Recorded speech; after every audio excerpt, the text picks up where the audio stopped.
My name is Emma Clute. I am an art historian specializing in 19th century French art. I recently completed my PhD at The Ohio State University, and I will be talking about Van Gogh this evening. So thank you very much to the Cleveland Heights Library for having me, and thank you to everyone who is tuning in. Now, I suspect that most of you are here because you know who Vincent van Gogh is. You're probably familiar with some of his paintings, which are located in collections around the world. In fact, images of his paintings can be found practically anywhere. You can find his work on things like phone cases, of course, umbrellas, shoes, but there's also cheese and Van Gogh vodka and on and on and on. And so in the midst of all of this, I find myself asking, where is Vincent van Gogh? Where is his art? The reproduced image is certainly everywhere, but we become so overfamiliar with all of these images that so often we really no longer truly see the paintings. Now, a critic for the Guardian newspaper made a similar remark in 2017, calling for Van Gogh to become less, not more popular, and for us to see the real man behind the myths, and more importantly, to look long and hard at his real paintings. But that begs the question of who is the real Van Gogh? Well, scholars, fans, and the internet have 100 answers to that question. Some of the theories put forward have merit and others less so. But it seems that Van Gogh's popularity has turned him into a kind of screen onto which others project their own desires and priorities. Now, you probably know Van Gogh as a gifted but insane artist whose natural talents allowed him to produce radical paintings in an inspired frenzy. You've probably heard that he cut off his own ear, was sent to an asylum, and failed to sell a single painting during his lifetime. What you may not know, however, is that Van Gogh was fluent in Dutch, German, English, and French, and read Greek and Latin, or that he was a voracious reader, or that he had an extensive knowledge of art history and theory. And rather than being rejected by the world, Van Gogh was appreciated and supported by some of his contemporaries. Of course, all of this gets overshadowed by the ear cutting and other sensational episodes, so that what remains is a kind of caricature of the man. So this evening, we'll be desensationalizing Van Gogh, or to put it another way, we'll step back from the mythology that has accumulated around the artist and his legend in order to better understand what made Van Gogh so sensational in the first place. Now, of course, entire PhD courses are devoted to studying Van Gogh, so I will be giving just a very brief overview of his life while focusing on 3 areas of misconceptions about the painter: his artistic technique, his place in art history, and his mental health. So in short, I will be debunking the typical myth of Van Gogh as this untrained visionary whose madness and inner torment produced paintings the likes of which the world had never seen and which his contemporaries simply couldn't appreciate. We'll be focusing on just a few of Van Gogh's paintings this evening, but after my talk, I'm happy to take questions that you might have about topics or works that I'm not able to touch on directly. Now, our source for all of this information is a collection of nearly 900 letters written by Van Gogh to his family, friends, and colleagues. These letters are obviously invaluable for what they tell us about the painter and his ideas, but they are also literature in their own right, as Van Gogh was a very skilled writer.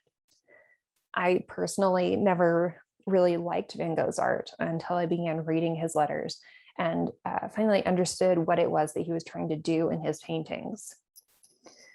Now, the vast majority of these letters are written to Vincent's younger brother, Theo, whom we see on the right when he was about 15. On the left is the only confirmed portrait photograph of Vincent, taken around the same time as Theo's. Now, throughout Vincent's life, Theo would provide his brother with this critical emotional, professional, and financial support. But let's start at the beginning. Vincent Willem van Gogh was born on March 30th, 1853, in the small town of Zundert. Now, today, Zundert is in the Netherlands, but then it was part of Belgium. Vincent's father was a Protestant minister, and both parents emphasized education, self-respect, and proper behavior. As you can see, Vincent was the eldest, but he had been preceded in birth exactly a year earlier by a stillborn baby who was also named Vincent.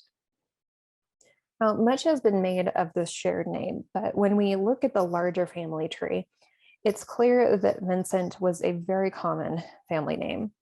The grandfather, two uncles, an aunt, three cousins, and another brother all bore the name in addition to our future painter. So as you can see, the Van Gogh family was very large. I'm not even showing like married in aunts or uncles or cousins or his mother's or grandmother's family, because it would just be too much. And it was also, however, a very tight-knit family, especially considering how large it was. And everyone diligently kept in touch by letter, which is how we have such a wonderful collection of letters today. That and the fact that apparently Theo was something of a hoarder, and so he never threw anything out. Now, Theo was 4 years younger than Vincent, and it seems that Theo was the so-called good son who worked hard and was kind of the peacekeeper of the family, very responsible, whereas Vincent was more rebellious and seems to have sometimes had a temper. It's like the family didn't always know what to do with him. Vincent did not become an artist until he was 27. Initially, he and Theo both worked at a major art dealer and publishing house called Gogh and Company, where their uncle Sant was a partner. Vincent worked in the Hague, London, and Paris branches before being fired in 1874. Theo started at the Brussels location and then became head of one of the Paris branches, which put him in a position to help Vincent later on, as we'll see. Now, after losing his position at Goupil, Vincent tried various tracks before deciding to become a pastor. He was not a diligent student, however, and the plan just fell apart. But he was still full of zeal, and so Vincent requested a position as a lay pastor in Belgium's poorest region, the Borinage. Van Gogh moved to the Borinage village of Petit Oise in December of 1878. The region was dedicated to coal mining, and Vincent was really struck by the extremely difficult lives of the mining families and their poverty. He was the first Protestant missionary in the traditionally Catholic area, and in addition to holding services in house churches, Vincent threw himself into serving the community. He reportedly gave away his possessions, lived in very poor conditions, and ate as little as he could so that he could give his small income to others. In his desire to understand and help the miners, he even spent 6 hours, 300 meters underground in the area's most dangerous mine, the Charbonnage Marcasse. You see that mine on the top left of your screen here. Now, in his letters from this period, we see Vincent developing an interest that would remain throughout his artistic career.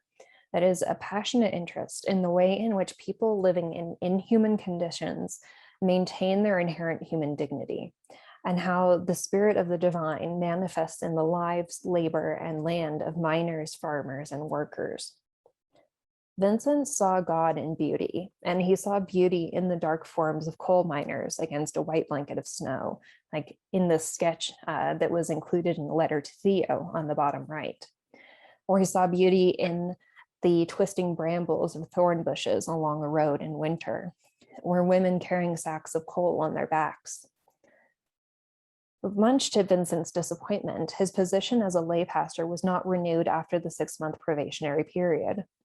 It seems that his good works were more than satisfactory, but his preaching was not. So Vincent found himself stuck, without direction, without prospects, and without income other than what little his parents and Theo were able to send him. His family, meanwhile, was frustrated by Vincent's unhealthy lifestyle and his lack of employment, but especially by his refusal to accept their suggested solutions. It seems that the Van Goghs were actually so concerned about their son that the Reverend Van Gogh suggested Vincent go to an asylum for treatment, but he refused. In a letter to Theo from this time, Vincent writes that amidst this involuntary idleness, he was gnawed inwardly by this great desire for action, and he felt that surely he was good for something and had some raison d'etre. Well, when Theo suggests a career in illustration, Vincent flatly rejects the plan. A year later, however, we find that he has come around to the idea. It seems that he read an instructional book on the basics of drawing, and after putting the lessons on linear perspective into practice, Vincent was so pleased and encouraged by the results that he launched himself enthusiastically on the path of becoming an illustrator. Now, at some point, he shifted his sights from illustration, that is, commercial artist producing drawings for mass production, and instead aimed to be a portraitist before he turned to landscapes and pastoral scenes. Now, this is where we have one of the major differences between Van Gogh's legend and reality. Our popular sense of Van Gogh is that he was a rebel who could not and would not fit within society's expectations and rules, as this unschooled genius with an innate gift that enabled him to produce radical and stunning paintings, guided only by internal vision and manic passion. And parts of that description are accurate, but only to a certain extent. The idea of work itself was very important to Van Gogh. He thought of himself as laboring with his art as a farmer labors in the field.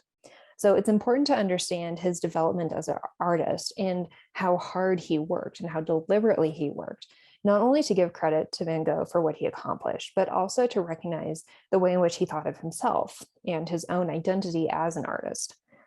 It's also useful for anyone setting out to follow a career in fine art today to see this process of growth in which he really applied himself and sought to master proper technique and proper practices of drawing and representation before developing his own style.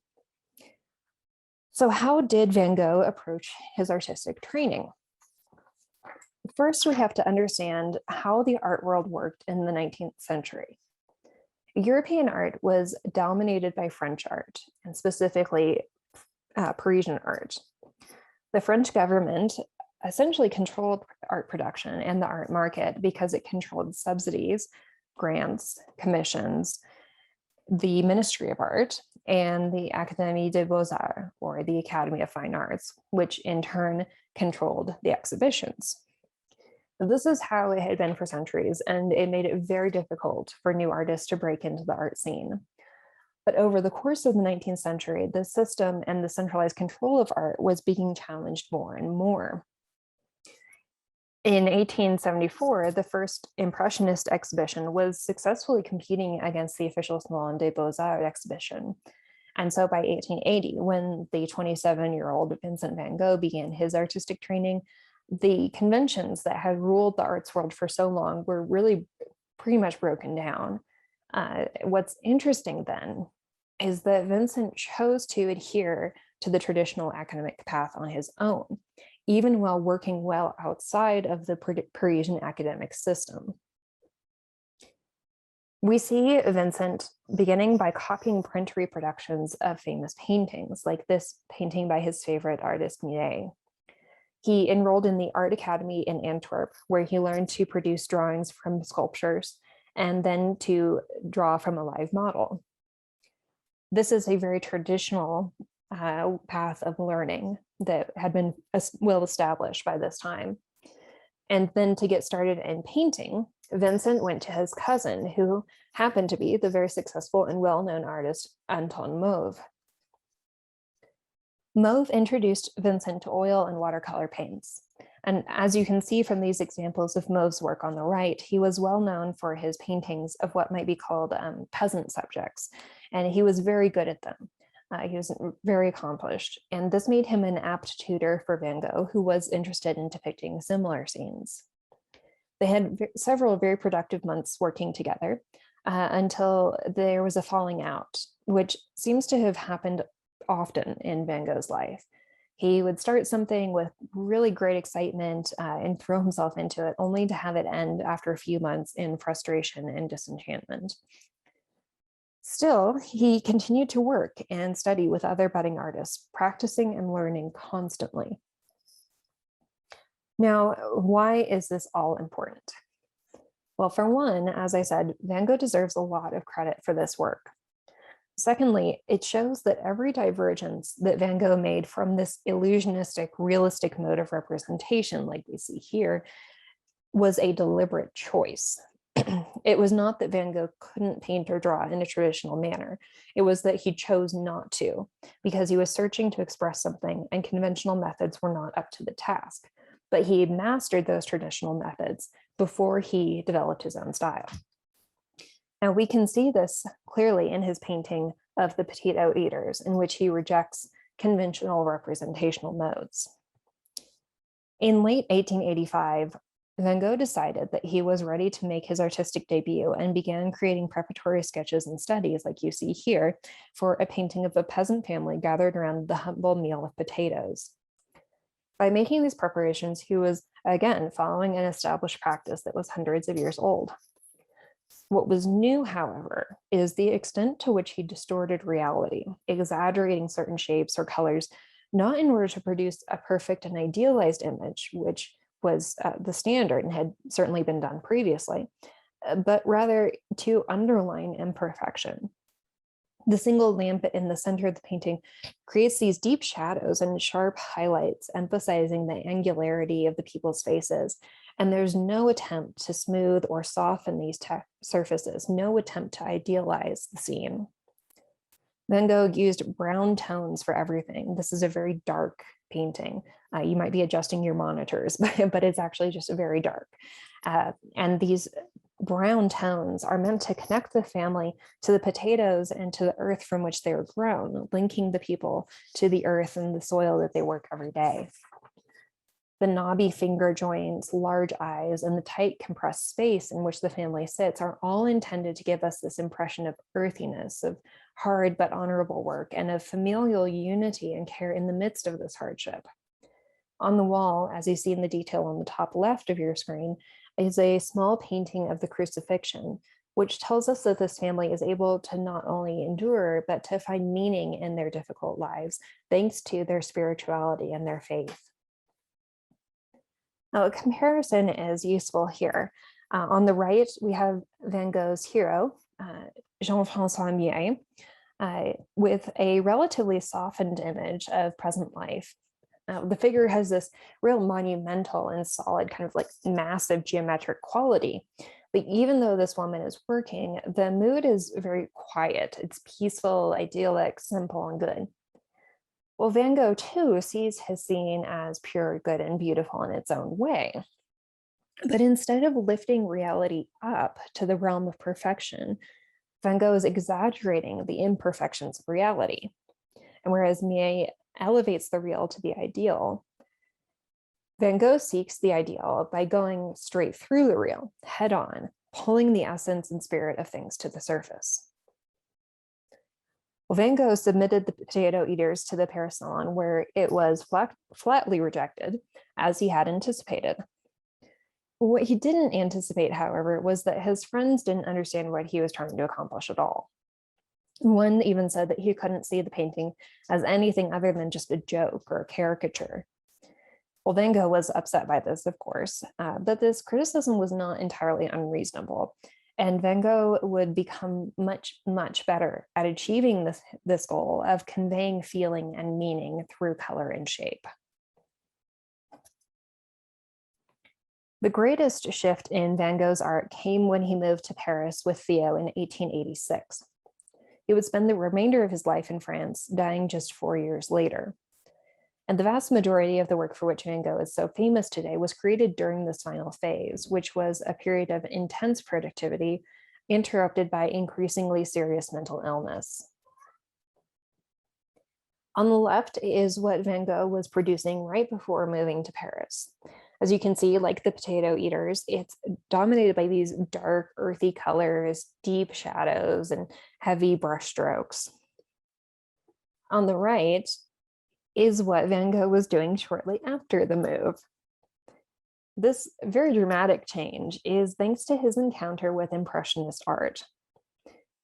When he first moved to Paris, Van Gogh enrolled in the studio school of the academic artist Fernand Cormont, where he met future friends and avant-garde artists Émile Bernard and Henri de Toulouse-Lautrec.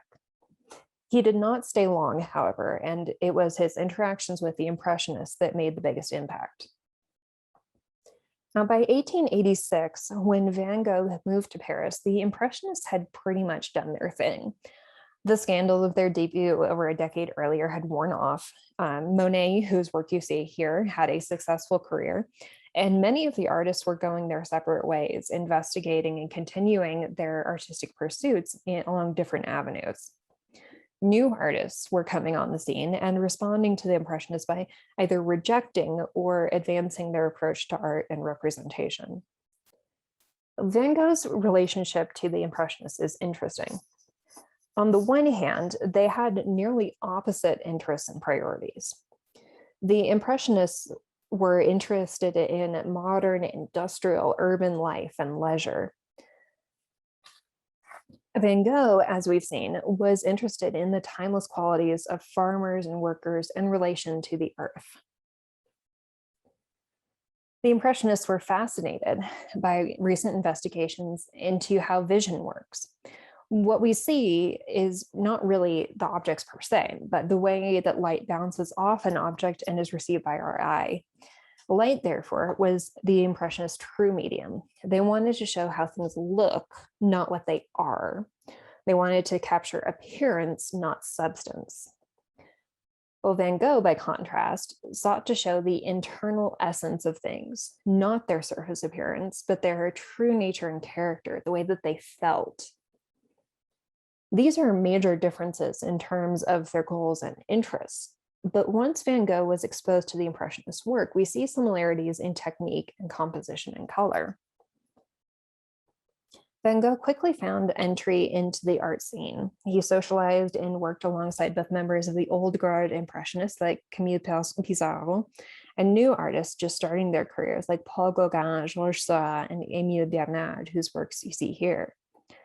We see Van Gogh experimenting with these different techniques, trying on the styles of other artists, kind of like trying on a costume and learning by doing and borrowing the things he liked and rejecting the things he didn't. So for example, here is a painting by Van Gogh from 1887 that echoes similar paintings by Alfred Sisley and Gustave Caillebotte in both the composition, the leisurely subject matter of boats and fishing, sailing, and the location in a suburb that was outside of Paris. And you can also see the influence of Paul Signac's neo-impressionist pointillism in this landscape as well. Now, what's interesting is that not only is the application of the paint similar and the combination of colors that wouldn't normally go together, these opposing colors. You'll notice that the bank is composed of this peach and green in order to construct the color, the appropriate color in the sense of light flickering over the grass.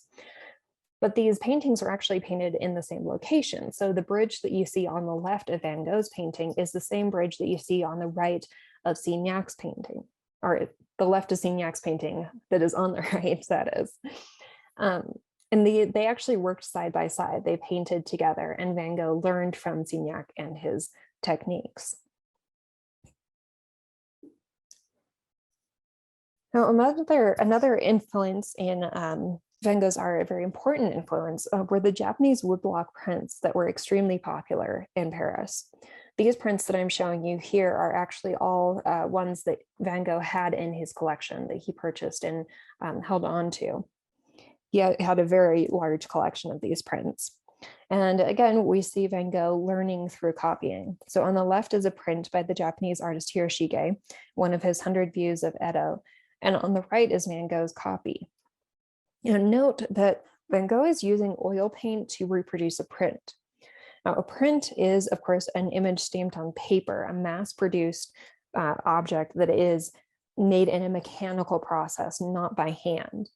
And so by using oil paint, the scene is given a radically different texture, as shapes have to be created by adding oil paint, that is mass and form, onto the flat surface of the canvas.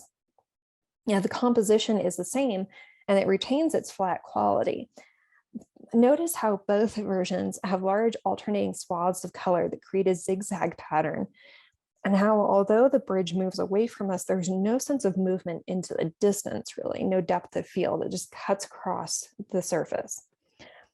When rendered in Van Gogh's characteristic of dashes of color using the oil paint, there is a liveliness and a dimension that is created by the paint itself. The very materiality of the paint lends this otherwise flat composition a different, more energetic quality. So when we consider this artistic milieu, we can situate Van Gogh within a network of artists and see that what he was doing was not isolated and separate and purely the result of an internal vision. He was one of several artists looking at the innovations of the Impressionists and taking them in a new direction, adopting, then adapting, and then innovating to create something new. Japanese prints were changing the way artists thought about representation. Émile Bernard was flattening space and radically simplifying colors and surfaces. Paul Signac was using new understandings of vision to experiment with color. And Monet would become increasingly interested in dissolving forms into light. And Van Gogh would take the patchy paint application of the Impressionists and use the brushstrokes and the materiality of the paint to animate his images with this intense psychic energy. Now, his fascination with Japan is what led Van Gogh to move to the south of France, to a town called Arles in 1888. He'd been told that the light was similar to what he saw in the Japanese prints that he loved so much.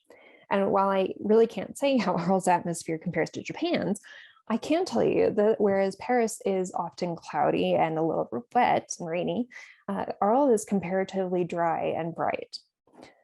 And Van Gogh loved it. This is where we see Van Gogh really hitting his stride and developing his own style rather than adapting from others.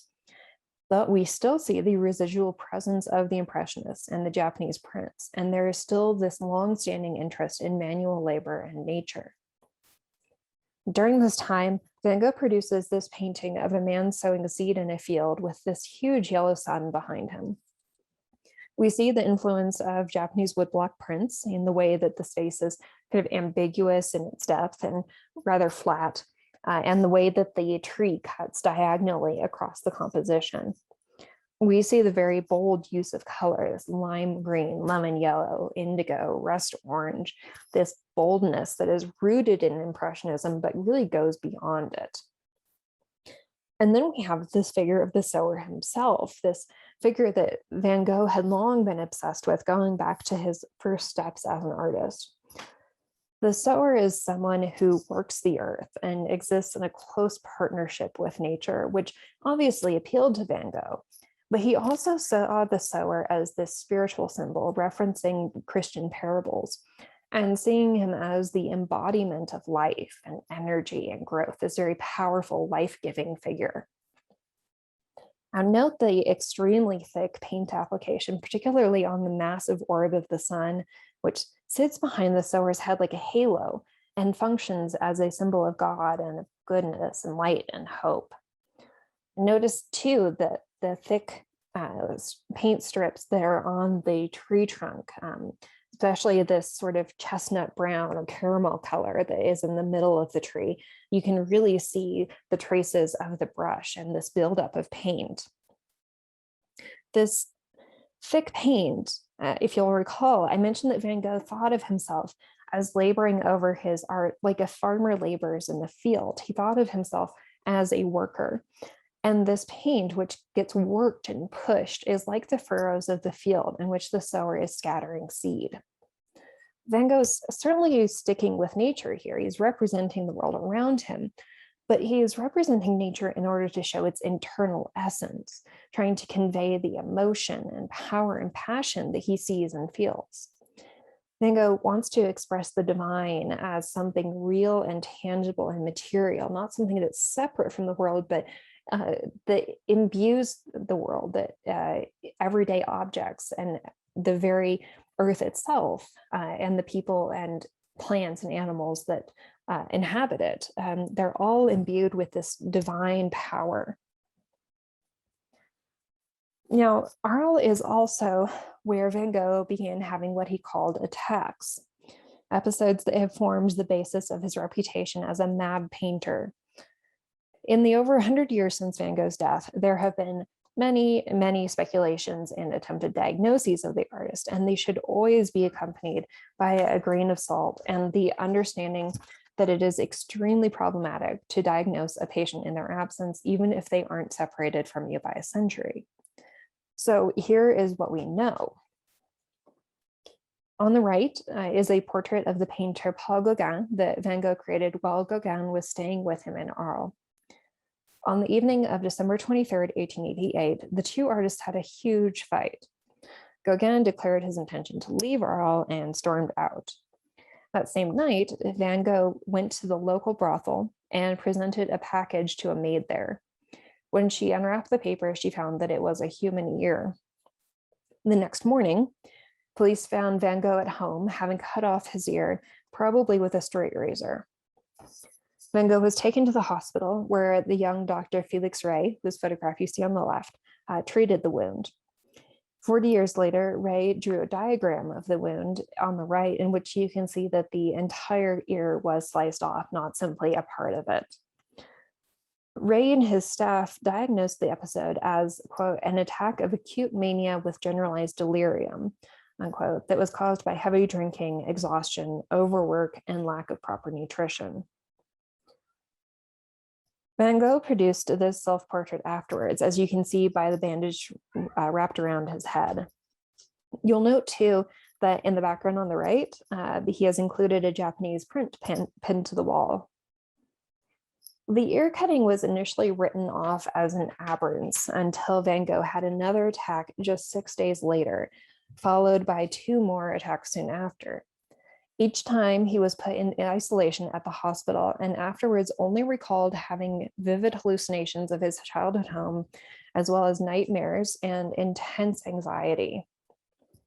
Dr. Ray suspects a form of epilepsy called epilepsie leve mentale, or masked cerebral epilepsy. Vincent tells Theo in a letter that during his psychotic episodes, I hadn't the slightest idea of what I said, wanted, or did. And he has trouble describing it other than to say that there are these terrible fits of anxiety sometimes without any apparent cause, or then again, a feeling of emptiness and fatigue of the mind. I consider the whole rather as a simple accident. No doubt a large part of it is my fault. And from time to time, I have fits of melancholy and terrible feelings of guilt. Vincent, Theo, and Dr. Ray agree to send Vincent to the psychiatric hospital in nearby Saint-Remy for treatment. He arrived on May 8th, 1889, and had 4 attacks in the next year, each more severe and longer than the last. Van Gogh is understandably extremely discouraged and worries that he'll never recover. It's no longer, as he called it before, a simple accident, but an actual illness, and he's very discouraged. He does, however, continue to find solace in his work. We know from hospital records and from Vincent's own letters that he was not only unable to work during his attacks, he was not allowed to have any of his art supplies until the attack had subsided. Now, this means that while he was certainly anxious and distressed while producing work at this time, understandably so, his art was not the product of insanity, not even temporary insanity, as it has sometimes been claimed. Between attacks, Vincent was perfectly rational and well-behaved, and the art was, his painting was recognized as helping his condition because he produced in a much calmer state. Recently, the subject of Van Gogh's mental illness was approached by a medical team who pointed out that past diagnoses were made by assuming that a particular condition was at work and then finding evidence to support that assumption, which is obviously flawed. Instead, this team went through all of Van Gogh's letters and reports from his doctors and family to gather all of the symptoms that they could, and then made diagnoses based upon current psychological diagnostic standards. Now, again, there's obviously no certainty that their conclusions are accurate, and it's problematic to try and diagnose someone in their absence, and especially, at such a distance and removed from in time. But in my opinion, this is the best study of Van Gogh's mental illness thus far. What they determined is that Van Gogh was not schizophrenic.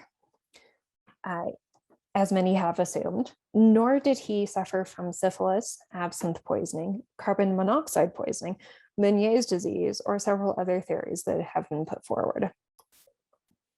They suggest that Van Gogh may have had a condition called temporal lobe epilepsy, in which part of the brain experiences seizures, causing auditory and visual hallucinations, delusions, anxiety, and strange movements.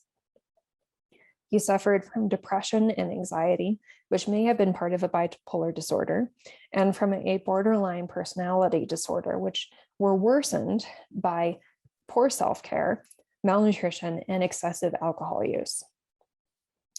Honestly, Van Gogh is not your model for good self-care. He drank excessive amounts. He smoked constantly. He ate next to nothing. And when he did, it was very poor. And he got very little sleep. He'd work, for days straight. And in fact, the alcohol consumption, they believe, was the cause of Vincent's first episode in which he cut off his ear. It was not due to his mental illness per se, but was actually a result of him suddenly quitting drinking cold turkey, which caused alcohol-induced psychosis. After a year at Saint-Remy, Vincent moved to a small town near Paris called Auvers-sur-Oise to be closer to Theo and his wife, Jo. Here, he meets Dr. Paul Gachet, who befriends and keeps an eye on the painter. You can see his portrait that Vincent did for Dr. Gachet on the right.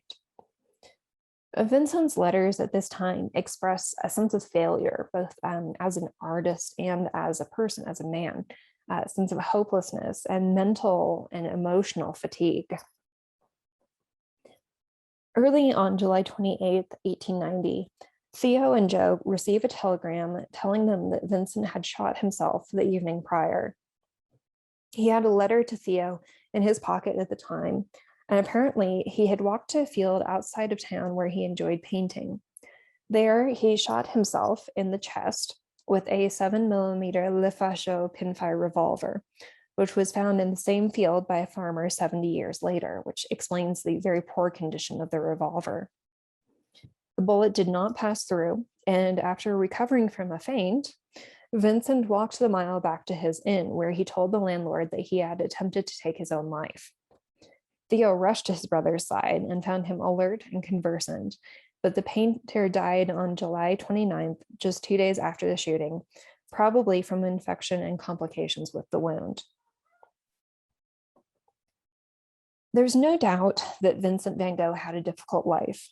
He often struggled with loneliness, frustration, and depression. It's also true that in spite of Vincent's difficulty getting along with people, he had people who truly cared for him and loved him. There were people like Dr. Ray and Dr. Gachet. Several of the townspeople in Arles were very kind and generous towards the painter, including the local postmaster, Joseph Roulin, whose portrait Vincent painted. The artist Émile Bernard, whom we see in this self-portrait, corresponded with Van Gogh for years. The Impressionist painter, Camille Pissarro, welcomed Van Gogh with open arms when the artist first came to Paris. And later, he even offered to take Vincent into his own home when he left the psychiatric hospital. And then there's Theo, who was Vincent's rock throughout his life. Theo was understandably deeply shaken by his brother's death and suffered a mental breakdown before dying from syphilis 6 months later. His young wife, Jo, you see on the right, had the brothers buried side by side and spent the rest of her life ensuring that Vincent's art was known throughout the world. She was extremely intelligent and obviously very successful in this endeavor. It's also Jo who first published Vincent's letters to Theo and made them available to the world. So while I've had to skip over a great deal in talking about Vincent van Gogh, I hope that you have a fresh perspective on the painter. I hope that you see him as a very talented, very dedicated artist who worked hard to convey the emotion and energy that he saw and felt in the world around him. This painting of almond blossoms is one of his final works, painted in February of 1890. It's also my personal favorite. It was intended as a gift for his nephew, Theo and Jo's son, who was named Vincent Willem. In the letter announcing his son's birth, Theo told Vincent, "We'll name him after you, and I'm making the wish that he may be as determined and as courageous as you." The painting speaks to the beauty of life, the renewal of hope and life that comes with the spring, and the sublimity of nature. This is the gift that Van Gogh wanted to give his nephew, not just the painting, but this positive, life-filled message of love. So even as that world overwhelmed him at times, Van Gogh always felt deeply connected to the beauty of nature. And I think he was ultimately successful in making that beauty visible for us. Thank you very much. And I'll be happy to take any questions that you might have.